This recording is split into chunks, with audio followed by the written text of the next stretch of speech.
Hi, I'm Lauren Zamita, curator of the Fitchburg Art Museum in Fitchburg, Massachusetts. This video was created for earthday.org under the theme Together We Can Restore Our Earth. For this theme, I chose a work from our permanent collection by Alejandro Chasquilberg, an Argentinian photographer and filmmaker. This photograph is titled Paraguayans and comes from a series called The High Tide that Chasquilberg created between 2007 and 2010. For that series, Chasquilberg left his home in the city and moved to the islands of the Panama River Delta, where he spent 3 years documenting the lives of people who lived there, exploring the relationship between the island community and their environment through his camera.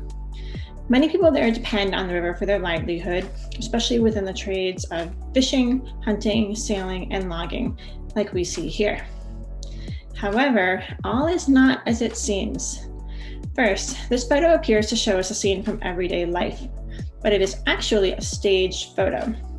Chasquilberg recreates these very ordinary actions based on his lived experiences, which toys with our notion of the documentary photograph. Next, a really interesting aspect of Chasquilberg's work is that he shoots his subjects at night. This allows him to experiment with different types of lighting, often incorporating the artificial light of flashlights or lanterns into the natural light of a full moon. This manipulation of lighting often gives his photos an eerie or an otherworldly quality. The subject of this particular work is an immigrant from Paraguay who came to the Panama River Delta to work during the tree felling season. And this photo is actually the first that anyone had ever taken of him.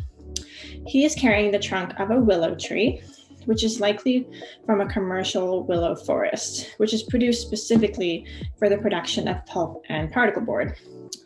I chose this photograph for an opportunity to reflect on the nature of humans' relationship with the environment.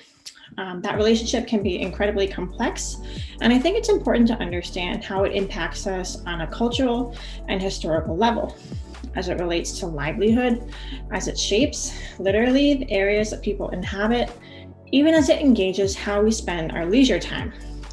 And as we evaluate those relationships, we can think about what changes we can or should make, like sustainable farming, as we see here, to ensure the longevity of the earth.